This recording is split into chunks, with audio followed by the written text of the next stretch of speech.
Bienvenue à tous sur Bible et Vérité, la chaîne où nous explorons ensemble la profondeur de la parole de Dieu et les réalités spirituelles qui transforment nos vies. Ici, nous ne nous contentons pas de lire la Bible. Nous la vivons, nous la comprenons et surtout, nous découvrons comment elle parle directement à notre cœur. Aujourd'hui, nous allons aborder un sujet puissant, souvent mal compris, mais absolument essentiel dans la vie de prière. Les différents types de larmes que nous pouvons verser devant Dieu. Beaucoup pensent que pleurer pendant la prière est un signe de faiblesse, alors qu'en réalité, c'est souvent la preuve que l'Esprit de Dieu agit en profondeur. Si vous êtes déjà tombés à genoux en prière sans comprendre pourquoi vos larmes coulaient, cette vidéo est pour vous. Préparez-vous. Ce que vous allez découvrir pourrait bien transformer votre relation avec Dieu, un larme de repentance. Les larmes de repentance sont l'un des signes les plus profonds d'un cœur qui rencontre véritablement la lumière de Dieu. Elles ne naissent pas d'une simple émotion humaine, ni d'un sentiment de honte superficielle.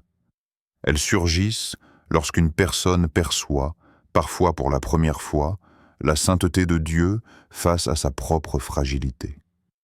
Ces larmes apparaissent lorsque l'âme reconnaît qu'elle a vécu en deçà de la vérité, qu'elle s'est éloignée du dessein divin et qu'elle désire sincèrement revenir à la source de la vie. La repentance n'est pas seulement un regret, c'est une transformation intérieure. Elle n'est pas la réaction d'une personne qui craint les conséquences de ses erreurs, mais l'expression d'un cœur qui comprend qu'il a manqué l'intimité avec Dieu.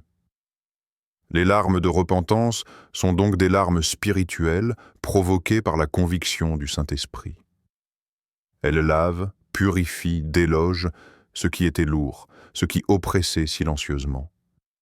Elles ne condamnent pas. Elles restaurent. Ces larmes marquent un tournant. Souvent, elles viennent après une révélation soudaine, une parole, un moment de prière, une prise de conscience inattendue. Elle coule parce que l'âme se rend compte qu'elle ne peut plus continuer comme avant. La personne voit ce qu'elle doit laisser derrière elle, mais elle comprend aussi que Dieu l'invite à un renouveau. Dans ce type de pleurs, la douleur n'est pas destructrice, elle est réparatrice. Un autre aspect puissant des larmes de repentance est qu'elles détruisent l'illusion de l'autosuffisance. Beaucoup vivent avec la croyance qu'ils peuvent tout gérer par leur propre force. Mais lorsqu'ils sont confrontés à leurs limites, leurs failles et leurs contradictions, ils découvrent que le véritable changement vient d'une dépendance saine envers Dieu. Les larmes deviennent alors l'expression d'un abandon, d'un retour, d'une reconnaissance. Je ne peux pas sans toi. Les larmes de repentance ne signifient pas que Dieu est fâché.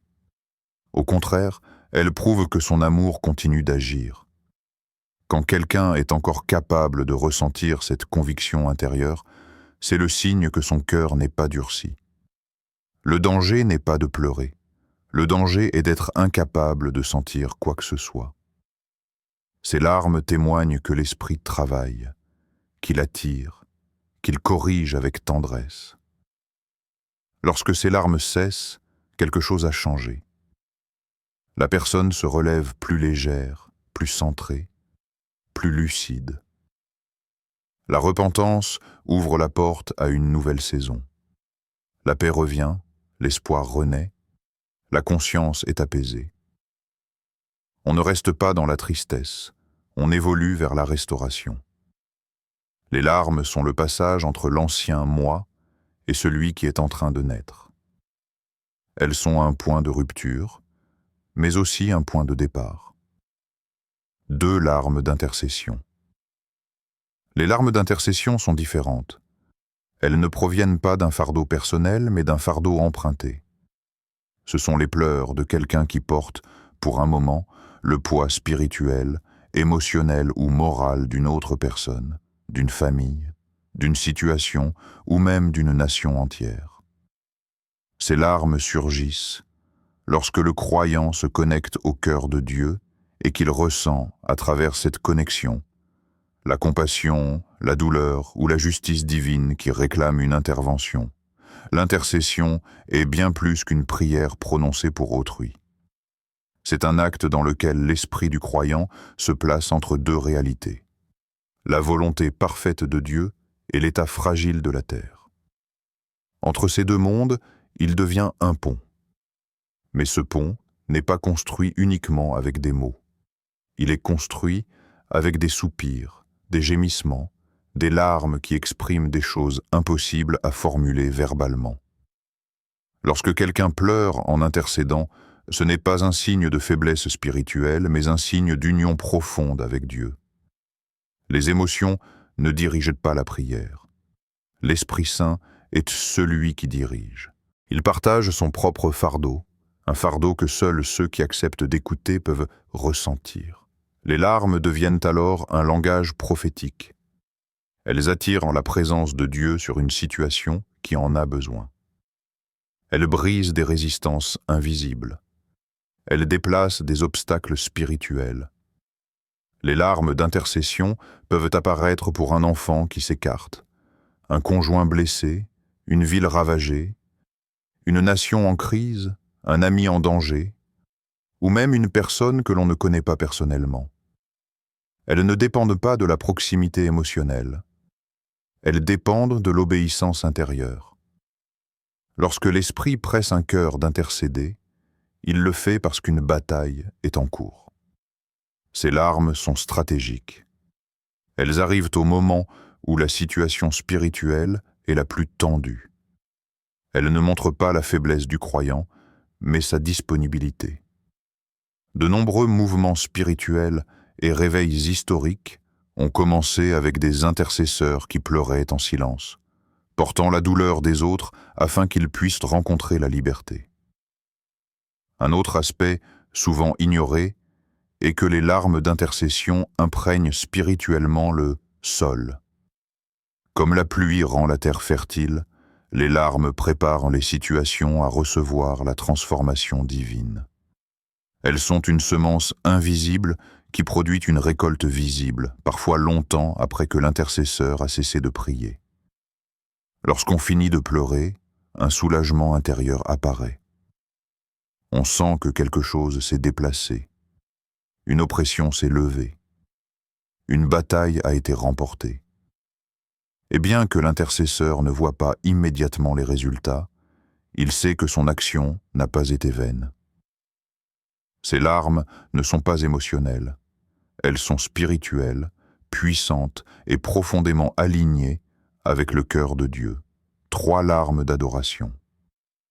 Les larmes d'adoration sont peut-être les plus pures de toutes.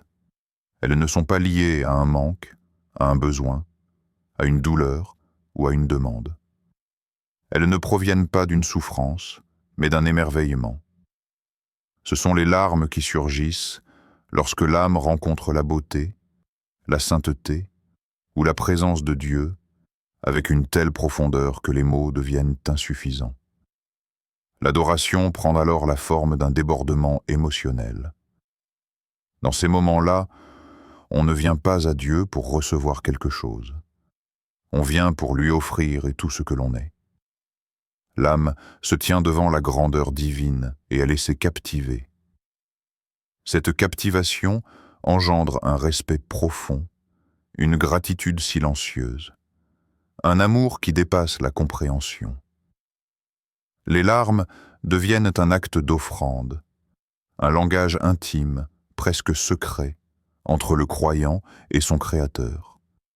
Ces larmes apparaissent souvent dans des temps où l'on médite sur la bonté de Dieu, sa fidélité, sa tendresse, sa patience. Elles coulent lorsque la présence divine se fait ressentir de manière tangible. On ne sait pas pourquoi l'on pleure. On sait seulement que quelque chose en nous reconnaît l'infini. Dans ces instants, l'adoration n'est pas une activité. Elle devient un état d'être. Les larmes d'adoration sont également un signe de libération intérieure. Lorsque l'être humain contemple Dieu, il oublie momentanément ses propres préoccupations. Il cesse de se battre, de s'angoisser, de comparer, de calculer.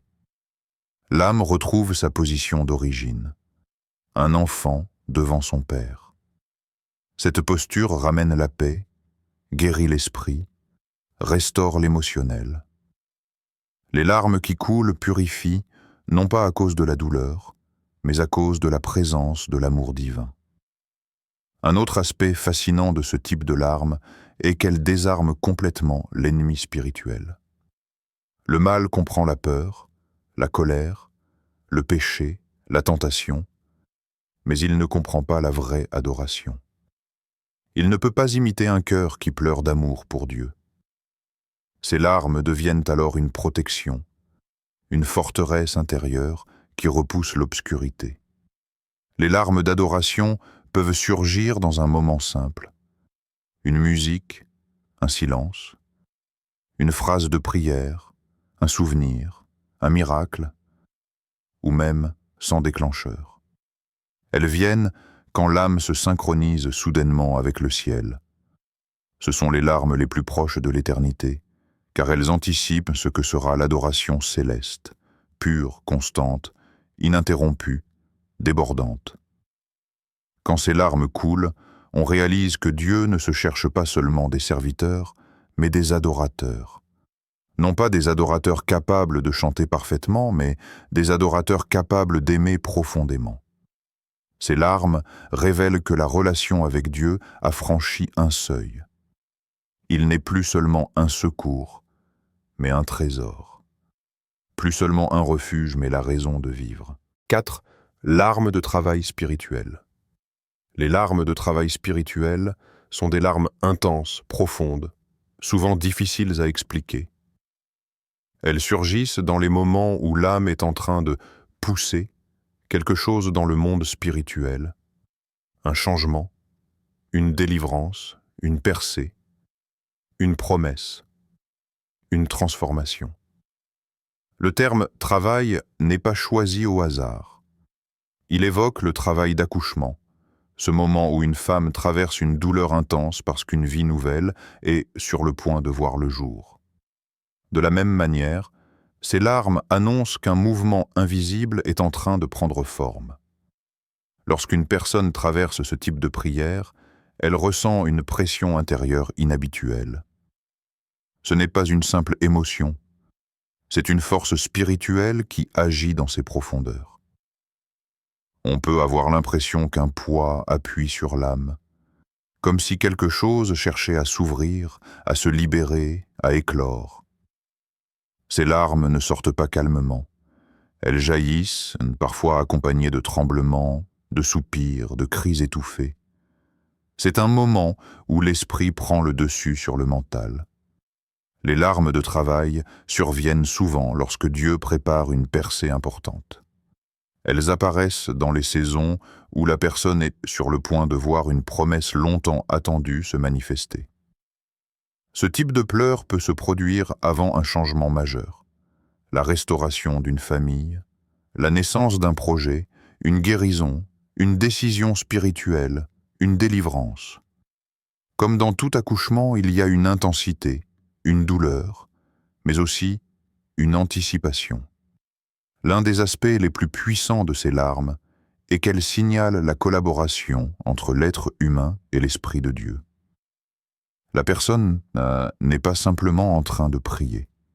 Elle est en train de participer activement à la naissance d'une réalité spirituelle. Ce sont des prières qui déplacent quelque chose dans le royaume invisible. Elles défient les résistances, perçant les murs, préparant le passage pour une nouvelle saison. Ce type de larmes peut parfois surprendre. Une personne peut entrer en prière calmement et soudain se retrouver submergée par une intensité qu'elle ne peut contrôler. Lorsque cela arrive, il ne faut pas résister. Ce sont des moments où Dieu travaille plus profondément que ce que l'esprit humain peut comprendre. La prière devient un outil de transformation intérieure et extérieure. Les larmes de travail spirituel ont aussi une dimension prophétique. Elles montrent que ce que l'on attend, ce pourquoi l'on prie depuis peut-être longtemps, est proche d'apparaître. Plus l'intensité est forte, plus la naissance spirituelle est imminente. Elles préparent aussi le cœur à recevoir ce que Dieu veut donner. Un miracle mal accueilli peut devenir un fardeau, alors ces larmes préparent la maturité nécessaire. Quand les pleurs cessent, un calme surnaturel s'installe. Ce calme est le signe que le processus a abouti ou qu'une étape essentielle a été franchie. La personne se relève différente, comme si un poids invisible s'était dissipé. Ces larmes ne sont jamais vaines.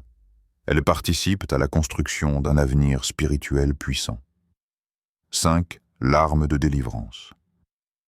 Les larmes de délivrance sont des larmes qui jaillissent au moment où un poids spirituel, émotionnel ou mental est brisé. Elles arrivent lorsque quelque chose qui maintenait la personne capte captive. Peur, oppression, anxiété, culpabilité, souvenirs douloureux, blessures, dépendance, se détachent soudainement. Ce ne sont pas des larmes de tristesse, mais des larmes de libération. Elles marquent la fin d'un cycle et l'entrée dans un nouveau. Ce type de larmes apparaît souvent au moment où la présence de Dieu agit puissamment dans une zone intérieure longtemps enfermée. Lorsque la lumière divine touche à un traumatisme, une blessure ancienne ou une chaîne invisible, l'âme réagit. Parfois, la personne ne comprend même pas ce qui est en train d'être libéré, mais son esprit le comprend. Les larmes deviennent alors le signe extérieur de ce que Dieu fait intérieurement. Les larmes de délivrance viennent souvent après un long combat. Certaines personnes portant des tensions, des peurs ou des blessures depuis des années, elles ont appris à fonctionner malgré elles, à vivre avec, comme si ces poids faisaient une partie de leur identité. Mais lorsque Dieu décide de briser ces liens, l'âme exprime instantanément la libération par les larmes. Il y a un relâchement soudain, un effondrement, une respiration nouvelle. Ces larmes sont accompagnées d'un profond soulagement. On peut sentir une légèreté dans la poitrine, une clarté dans l'esprit, une sensation de fraîcheur intérieure. Certaines personnes décrivent cette expérience comme si un nœud se défaisait, comme si un cadenas invisible s'ouvrait. D'autres ressentent une chaleur, un frisson ou une paix immédiate. Un aspect important des larmes de délivrance est qu'elles ne sont pas contrôlées. On ne décide pas de pleurer pour être libre. La liberté produit les larmes. C'est la manifestation spontanée d'une oppression qui tombe. On peut pleurer sans comprendre pourquoi, et pourtant savoir que quelque chose s'est brisé.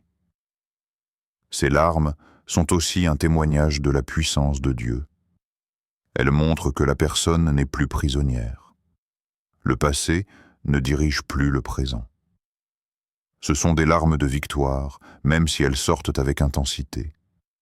Elles signifient que le poids ne reviendra pas, que la saison de captivité est terminée.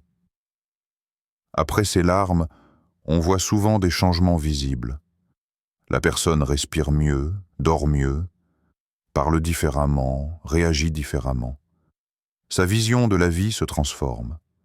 La délivrance ne touche pas seulement l'émotion, elle touche l'identité. Elle restaure des zones longtemps abîmées. Les larmes de délivrance ne doivent jamais être retenues. Elles sont la preuve que Dieu est en train d'agir au plus profond. Elles sont la fin d'un combat et le début d'une reconstruction. Lorsque ces larmes apparaissent, la personne doit accueillir la liberté, car elles annoncent une nouvelle marche, plus légère, plus stable, plus ancrée. 6. Larmes de gratitude. Les larmes de gratitude sont des larmes douces, profondes, parfois silencieuses. Elles naissent lorsque l'on réalise à quel point Dieu a été fidèle, constant, protecteur et bon. Ce ne sont pas des larmes de douleur, mais des larmes de reconnaissance. Elles viennent lorsque le cœur mesure l'étendue du chemin parcouru, les prières exaucées, les dangers évités, les portes ouvertes, les guérisons reçues, les forces données dans les moments difficiles. La gratitude est un acte spirituel puissant.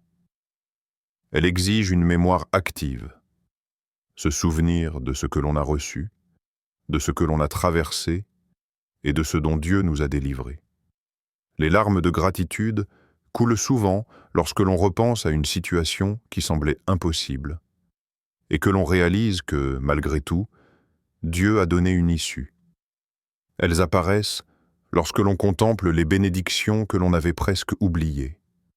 Ces larmes viennent aussi lorsque l'on comprend que ce que Dieu a fait pour nous, il n'était pas obligé de le faire. Son amour n'est pas mérité, il est offert. Et c'est souvent cette prise de conscience qui submerge l'âme. La gratitude plonge le cœur dans l'humilité. On réalise que l'on a été soutenu, accompagné, guidé, parfois même protégé de choses dont on n'avait aucune idée. Les larmes de gratitude sont un antidote à la plainte, à la comparaison, au pessimisme et à l'ingratitude. Elles recentrent le cœur sur ce qui compte. Lorsqu'une personne pleure de gratitude, elle déclare intérieurement « Je reconnais ta fidélité, je vois ta main, je me souviens de ce que tu as fait ». C'est un acte de foi et d'amour. Un autre aspect essentiel de ces larmes est qu'elles nourrissent la confiance pour l'avenir. Quand on se rappelle comment Dieu nous a aidés hier, on trouve la force de croire qu'il agira encore demain. La gratitude devient alors un pont entre le passé et le futur. Elle transforme la manière de percevoir les défis présents. Si Dieu a déjà fait, il peut refaire. Les larmes de gratitude surgissent aussi dans les moments d'adoration, lorsqu'une chanson ou une prière rappelle la bonté de Dieu. Elles peuvent apparaître soudainement, sans prévenir, simplement parce que le cœur est rempli. Leur douceur apaise, leur authenticité touche l'âme, leur intensité réchauffe. Ces larmes sont aussi contagieuses. Un cœur reconnaissant inspire les autres et devient un témoignage vivant de la fidélité divine. La gratitude crée une atmosphère de paix, de joie et de profondeur spirituelle.